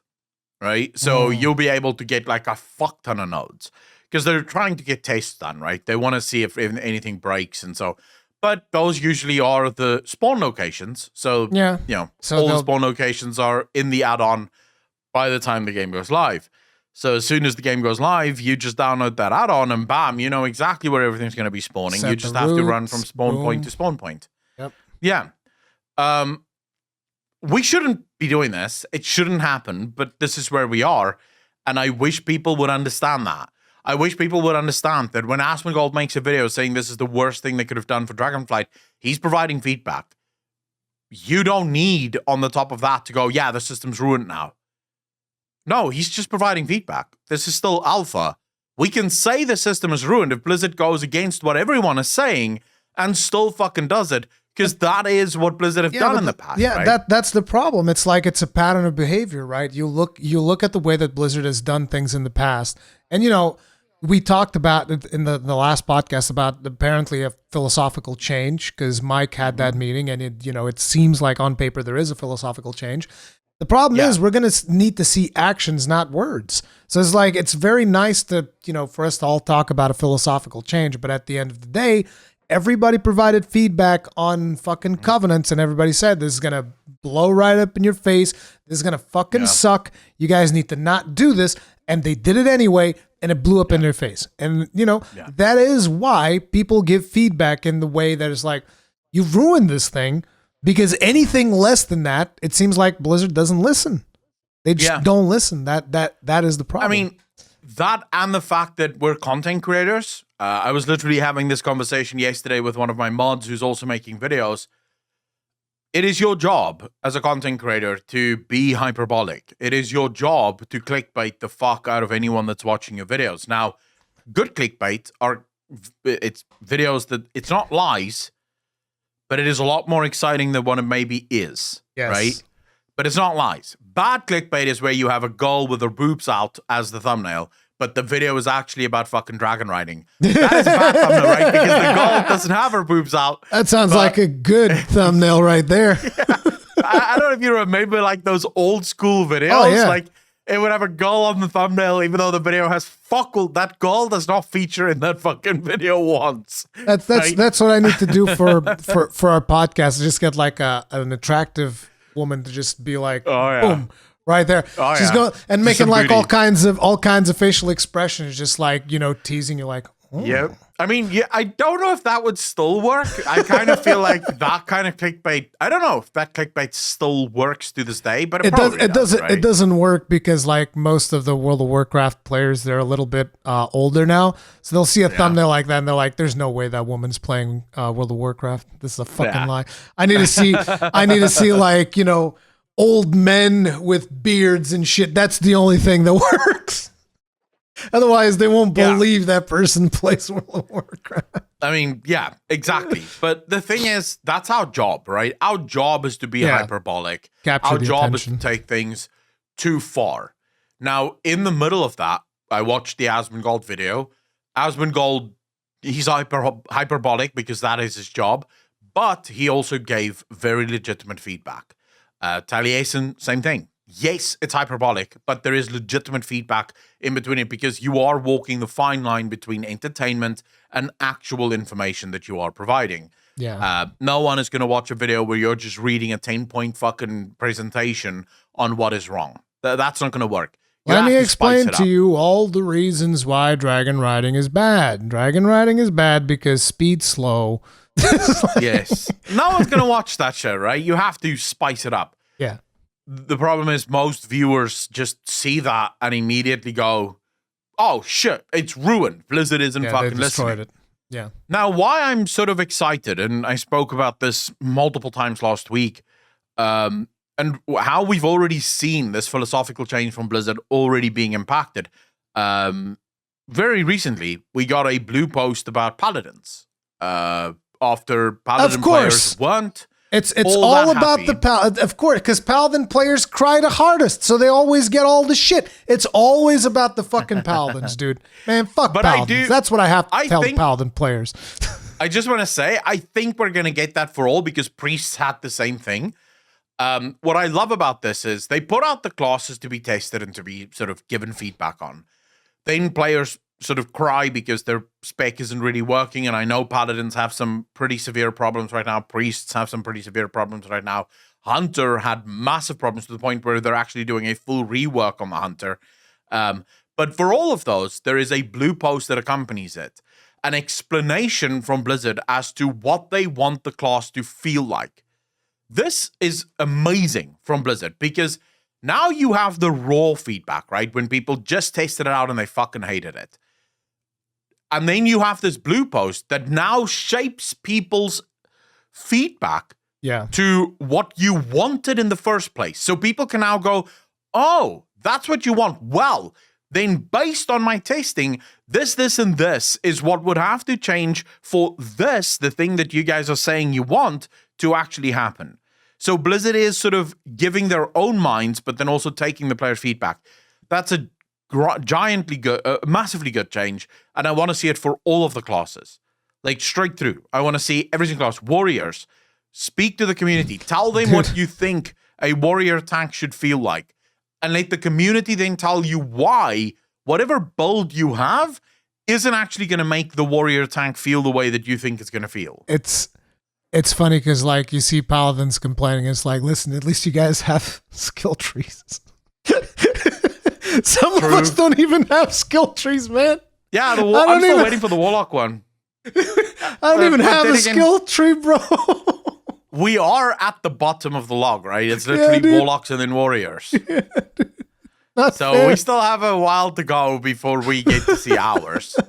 Are they doing it alphabetically, though? Usually they do. No, because they already did. No, wait. For the most part. Shamans does come. Yes. But they did Shamans before Paladins. I'm not sure. Did they? Yeah, I'm pretty sure they did Shamans before Paladins. And they did priests before Paladins, which wouldn't make sense, so it's not alphabetical. It's like it's by order. It's by order of preference, of course. That's why warriors haven't been talked about yet. Well, the thing is, like, these are the classes we care about, and fuck everybody else. Or it's the classes that received the least amount of overwork versus the classes that may have received massive reworks. Yes, so it could be that warriors and paladins are waiting because we have a lot of reworks in our builds. I was hearing from Matt that apparently paladins are getting some kind of build that focuses on consecration. I was like, that actually sounds interesting. Spamming consecration? Yeah. I think they're really focusing on this multiple ways of playing the game. So much to the same level as the Evoker, right? Which I still don't really like, but to the Evoker, the Devastation Evoker, where you have two sides, right? And two ways of playing both of the sides. You basically have four builds effectively or potential builds in the Evoker, Devastation Evoker. Because you could go raid side, and then raid side single target or AoE. Not so much AoE, but there is a lot of AoE if you build correctly. Or you could go blue side, single target or AoE. Again, some strengths and weaknesses depending on, right? I would love to see that for almost every single class. So imagine, for example, as a warrior, you have your, say your block build or your shield build for both AoE and single target, and then you have, say, for example, a thunderclap build for both AoE and single target. I'm just using shit off the top of my head here. I'm not a warrior player, right? But you have basically 4 different ways of building your class depending on the situation that presents itself. Because that is how you fix the whole dead class meme. Because I have multiple ways of building, and if one is really weak in one situation, I can go with another build that actually makes me strong in this situation. I don't like the idea because, like, I've heard from Bellular as well that apparently a lot of the builds, again, I haven't looked at too many of the trees, which really wouldn't help that much because I don't know that much about other classes. I know about warriors at this point, and that's it. But warriors and paladins probably because I played a little bit of paladin.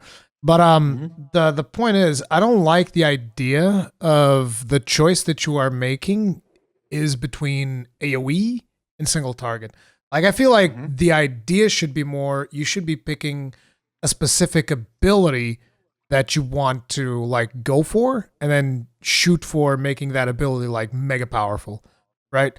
That's the way that I would like it to be. And sure, you can argue, okay, well, in that case, you'd shoot for, like, Thunderclap, and there you go. It's an AoE choice again. But it doesn't have to be as linear as that, because so long as I could pick between them, then I can go, okay, I want to max out. Let's say you could max out 2 abilities. You can choose an AoE ability, and you can choose a single target ability, or you can choose 2 AoE abilities if you want. But ultimately, it becomes more of a choice than just like, no, here's your AoE tree, here's a single target tree, and it's just like, pick and choose. I don't like the idea of having to choose between AoE and single target. I don't think you have to choose between it. It's just sort of easier to explain it that way, at least from what I've observed. It's a case of you could absolutely go mix and match. Like, you don't have to go, right, I'm going to go single target now. This is all my single target stuff.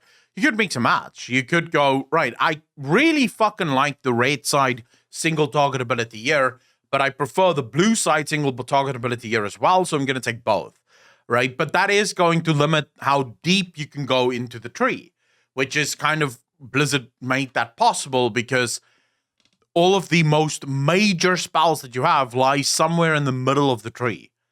So it doesn't actually, you don't have to go right to the end, like the bottom of the tree, because those are weaker talents for a reason. They're designed weaker to sort of get you that freedom to say, okay, you know what, I really like Devastation, but I also love fucking Thunderclap. So I'm actually going to go with Thunderclap.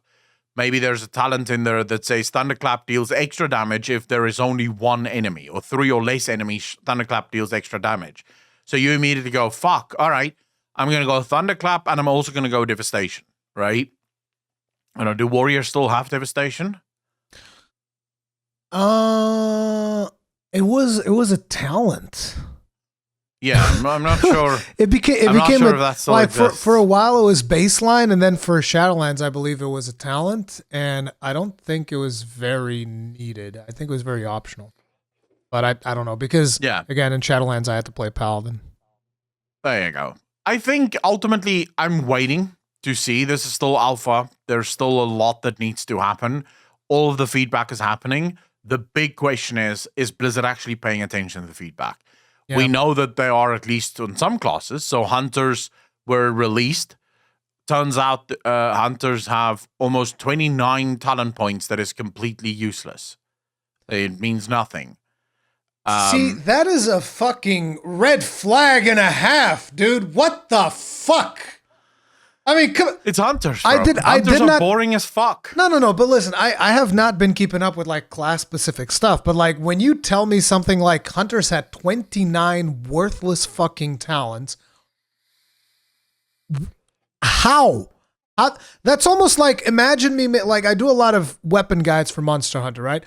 Like, it's expected that, you know, in some guides there might be something that I missed. There might be a more optimal way of doing one specific combo. But imagine if, like, my guide is 10 points. Yeah. 5 of those are fucking wrong and suck and worthless. Like, that's half. How many points are in a tree? There's a lot though. I think it's like 80 or some shit. Still, fucking, you're talking like almost 30. At least 50 good ones. Like, what the fuck, bro? No, I'm right there with you. I think the issue is, it's Hunter. The issue right? is Hunter playstyles. Hunter playstyles I have love been the way that you just incredibly said, fucking. The issue is Hunters. Well, it is sort of. You are because the Blizzard problem. to- It's not Blizzard. It's your fucking class just sucks. I do not disagree with that statement whatsoever. Listen, Hunters do suck. You need to understand one thing, okay? Very first World of Warcraft cinematic ever. What is the first class that shows up? It's a dwarf hunter. It's a dwarf hunter. Like, what sure. the fuck? Sure, but everyone knows the warlock look better. Yeah, right. So the thing is, not to poke fun at the hunters, actually, more a case of hunter playstyles have been incredibly stagnant for a long time. Hunters do basically the same shit, different day, right? It doesn't really matter. Most of their shit is sort of almost built into it. I mean, for marksman hunters, they couldn't even really think of a decent AoE build for them. They just cast one different spell, and that kind of makes them AoE, or at least cleave in some way.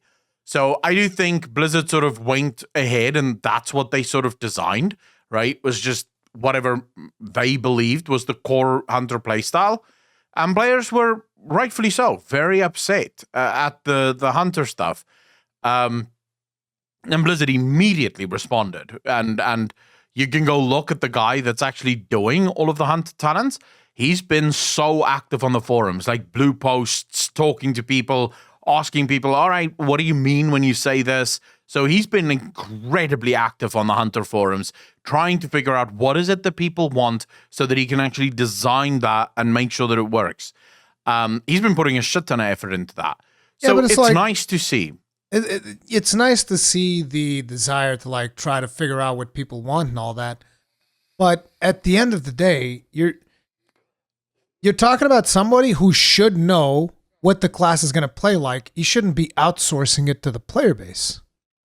I think what makes that difficult is if you like playing Hunter, let's say you are, because we already know that most of the developers that work on classes that they don't literally play.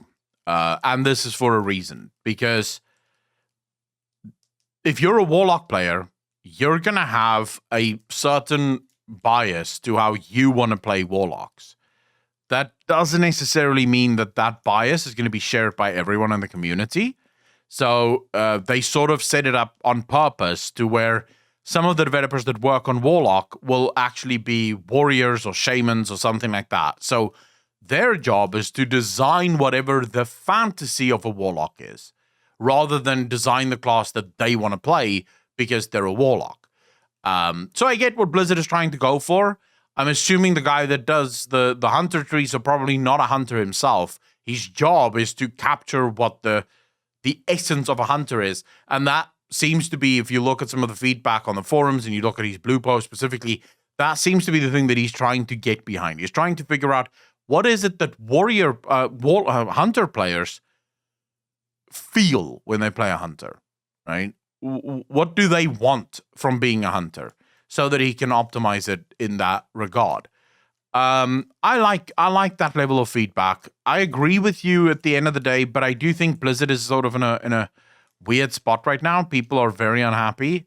So right now, Blizzard is sort of doing a lot of fan service, a lot of things that they probably should be more of like, this is what we want and this is what we're going to go for. They're now sort of going, all right, what do you guys want? We'll give up our dreams and listen to your dreams instead, right? Yeah, which it's a very hard balance to make, because it's very easy. You know, like for instance, if you ask me, okay, what would you like to see in the next From Software game? I'd be like, I want to see whatever the fuck they come up with. That's what I want to see. I don't want them to like outsource it to the player, but because I already know that if From Software was to ask the players what they want, everything that they would say is like Dark Souls 4. Bloodborne 2. That's it. That's what the players want. And instead, what do? No, we're making Elden Ring. Like, there you go. You get Elden Ring.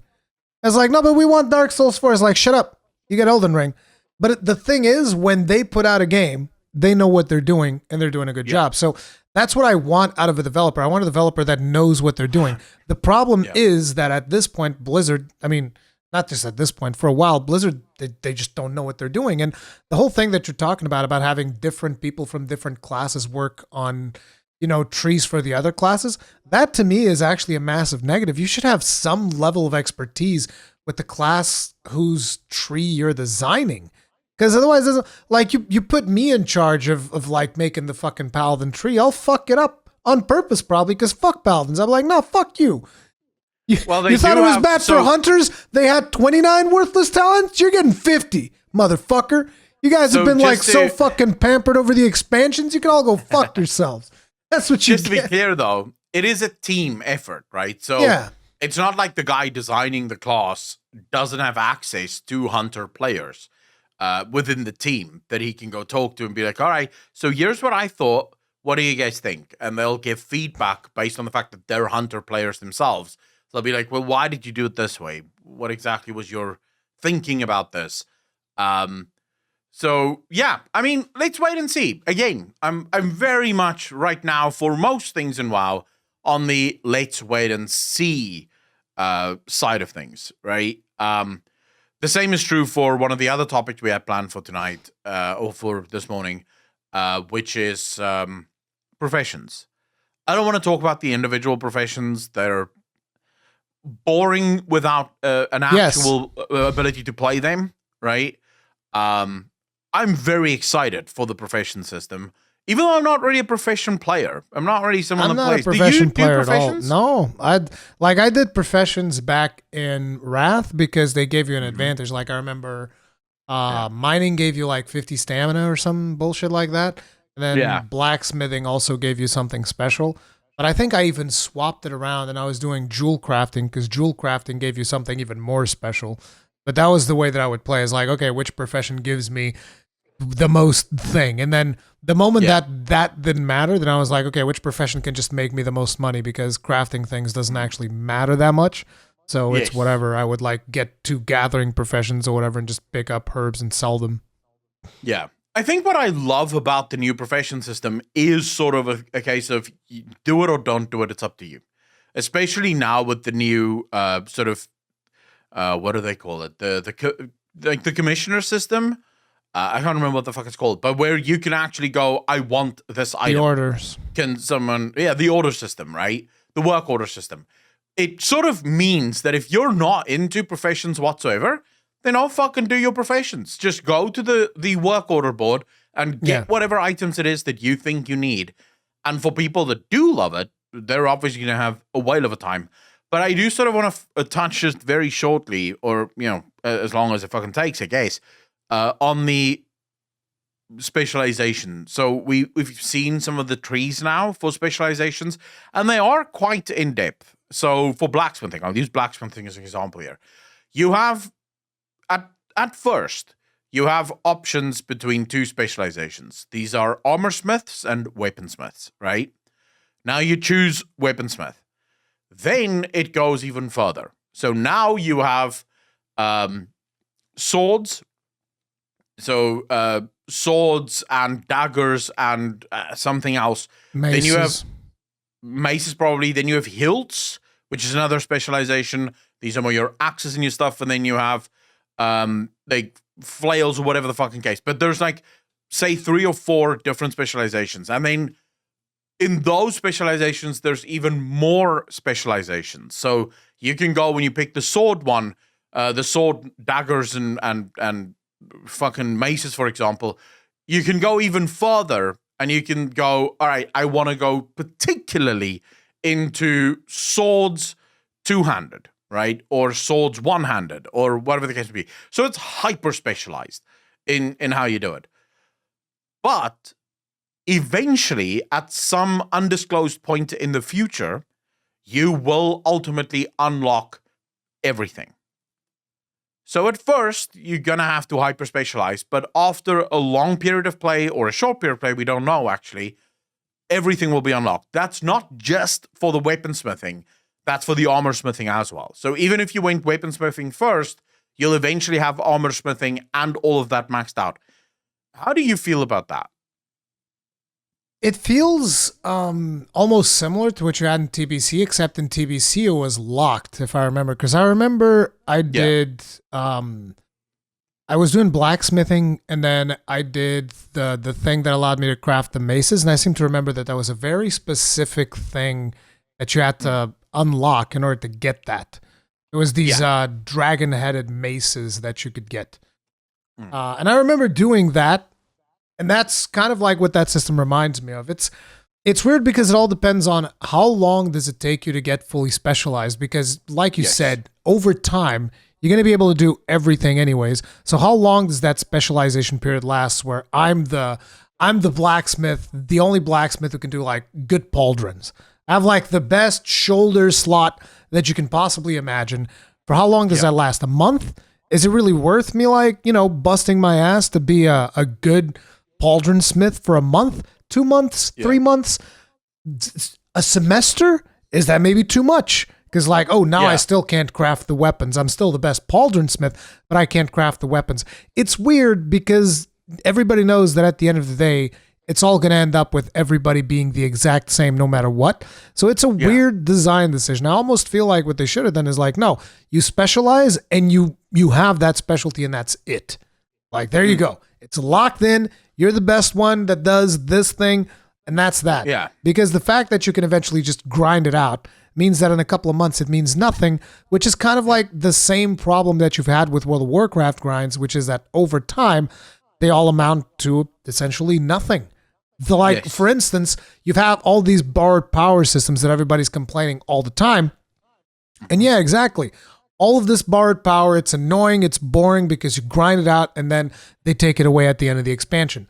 This feels like almost like that. But again, I'm not a profession expert, so I don't know how people that play professions are.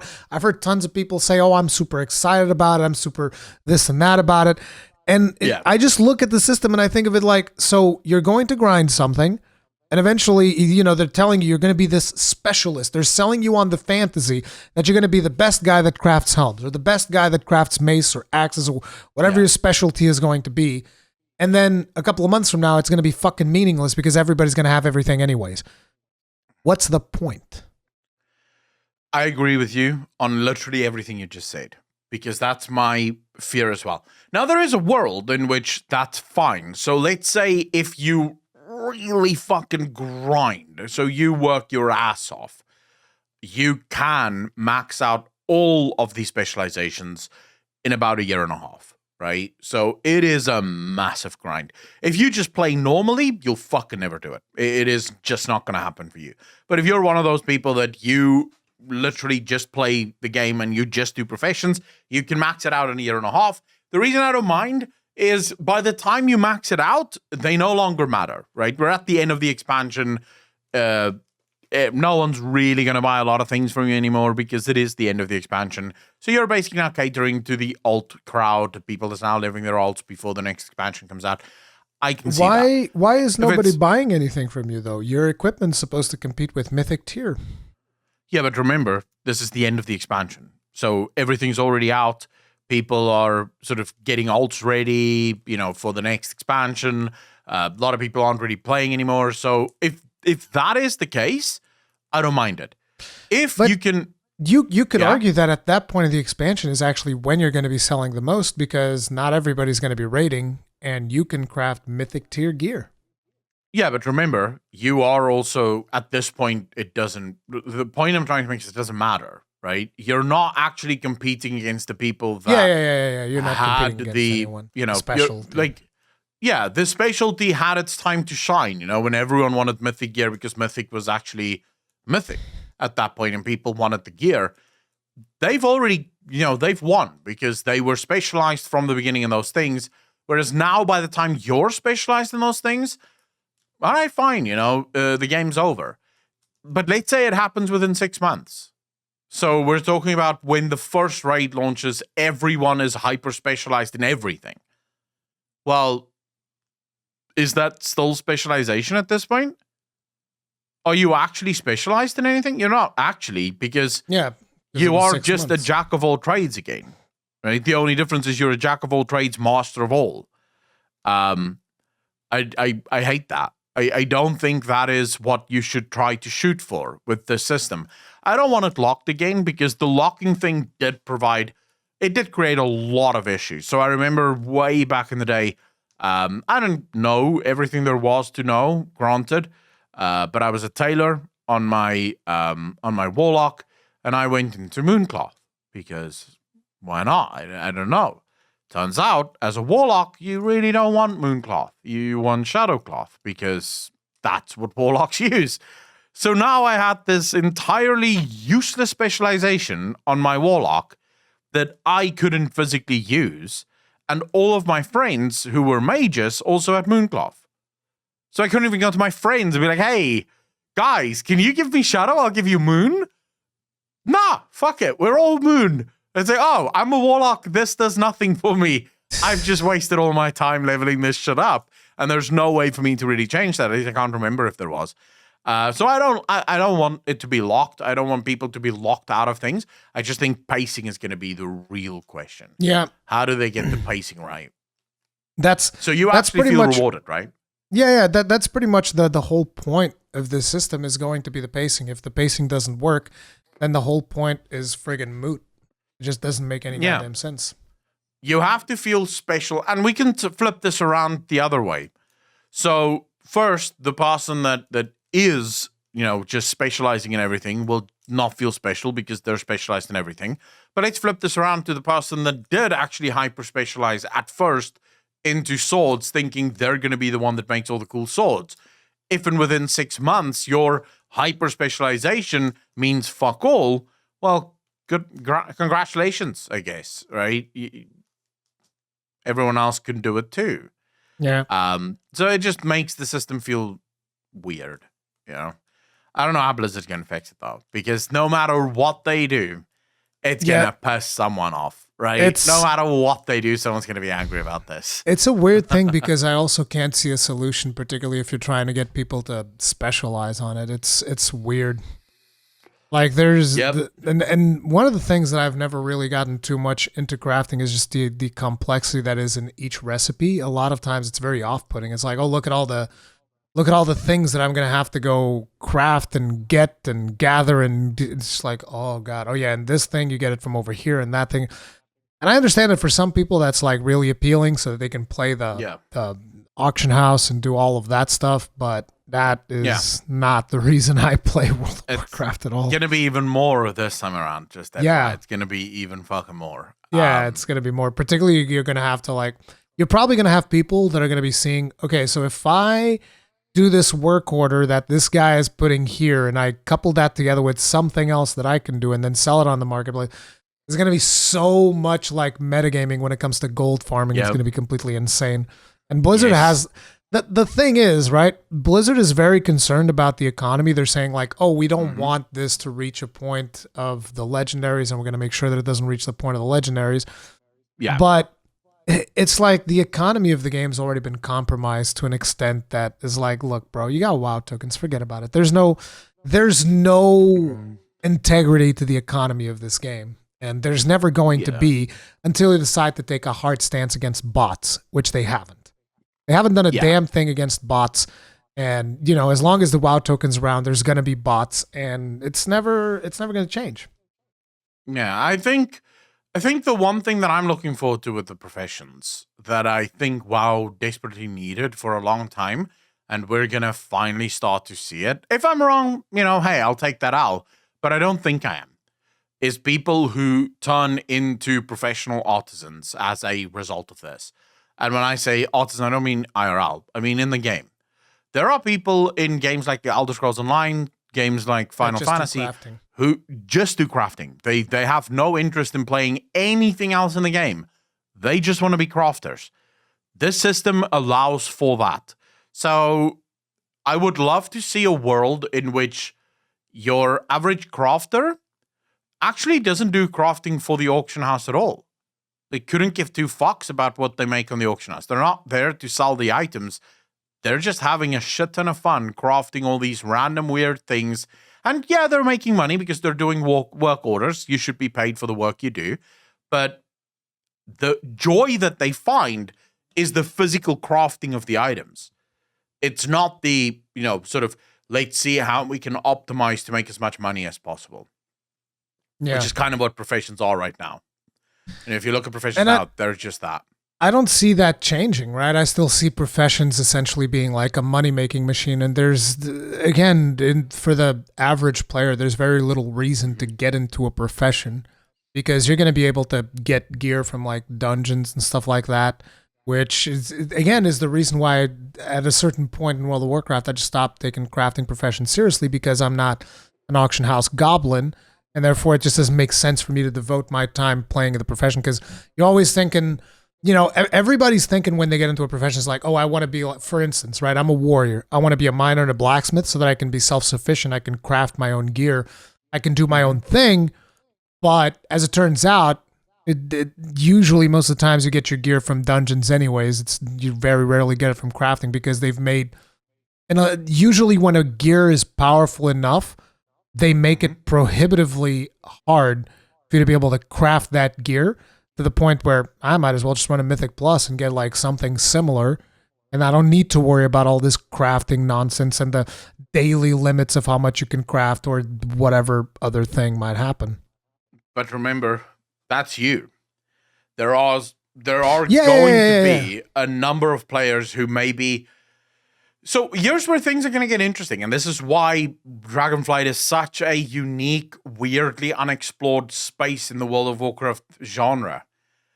For the first time ever, you are going to have, I want to say 60% of the WoW player base, all those people that sort of did dungeons and raids because there was nothing else to do in the game, done with their 3 hours of raid and go...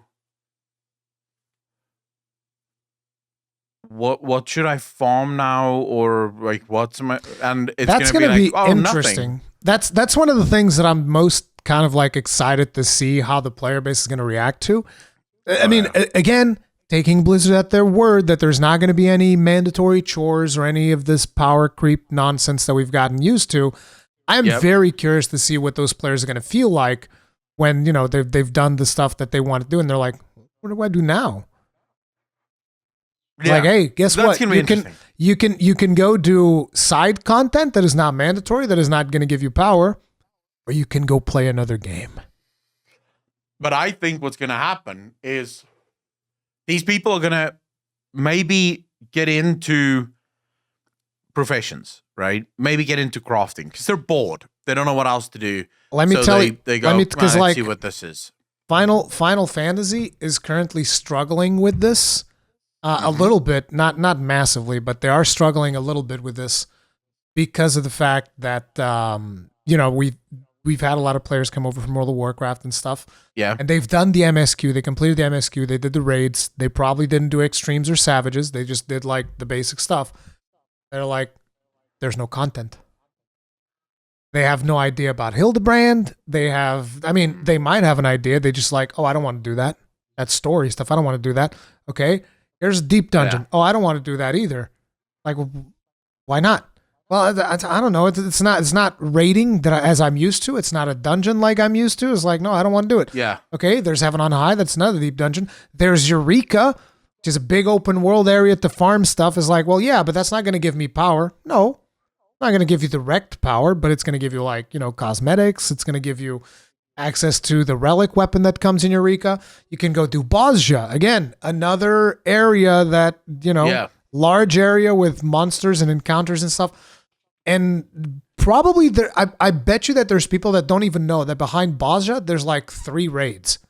And they're like, they've never even done them because they have no idea that they even exist. Just like there's a raid behind Eureka as well that I haven't even done yet. But I think that definitely a lot of people are going to get to that point where they get as much gear as they can possibly get. And then they're going to be like, game doesn't have content. And that is the problem because like, well, what do you want? Do you want a stupid grind that makes no fucking sense as to why they're forcing you to do this grind? Or do you want to get to a point where you're done and you can go do other fun things? And a lot of people just are not used to going and doing fun things.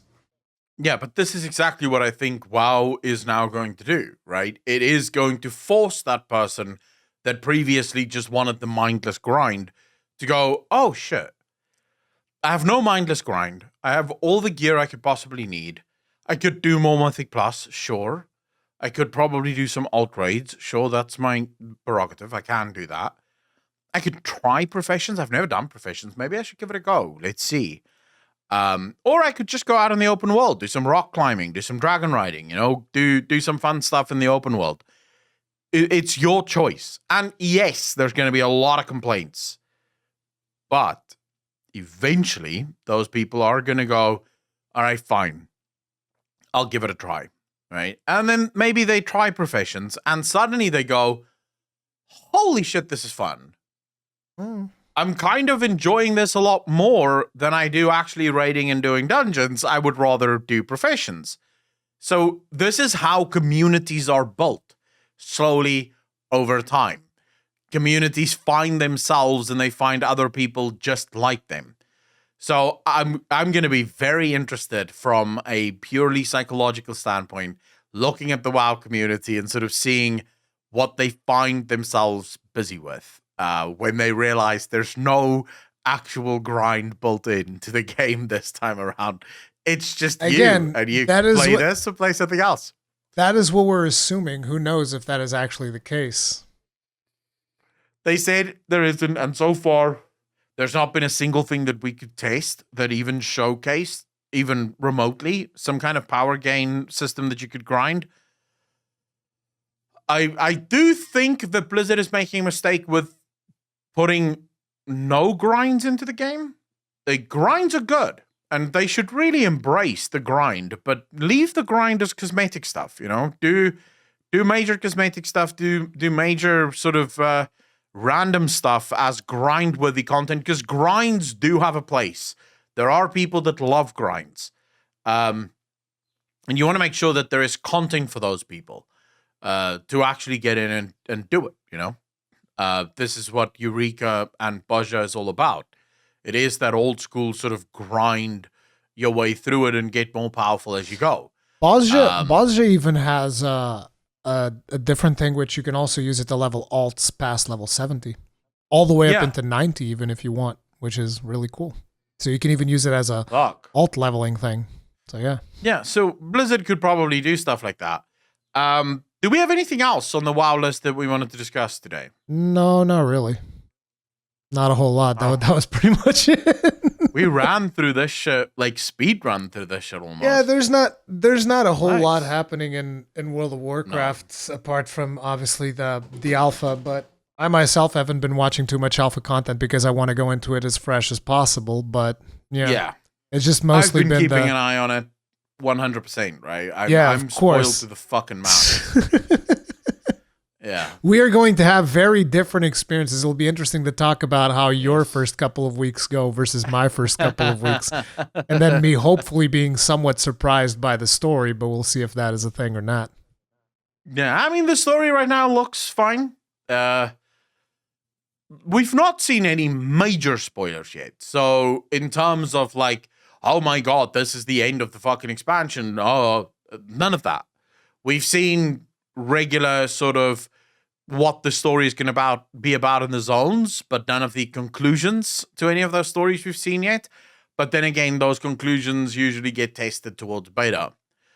So when we leave alpha, get into beta, that's when you start to see a lot of the cinematics happening and a lot of that shit happening. So I'm really interested to see if Blizzard is going to actually do that this time around as well, or if they're going to keep it and be like, okay, no, these things are not being tested until the game goes live.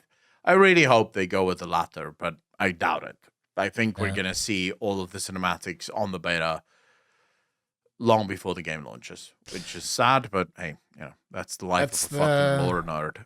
Yeah, that's the reality of World of Warcraft, unfortunately. Maybe one day, man. Maybe one day they'll be like, hey, we're not gonna do alphas anymore this time, guys. We got it down. Or, dude, again, they could do the alpha, just have, like I said, an island, training dummies, And, maybe an obstacle course for dragon riding if that's what they needed to taste the things that you need to taste, right? Without spoiling anything. Just taste what you need to taste and then leave it. It doesn't have to be this whole in-depth, let's spoil the entire game for everyone tasting thing. But I mean, that's right now, that's a fucking pipe dream. Yeah. But anyways, guys, that is going to be it for this week's episode of the Frozen Sodium Throne.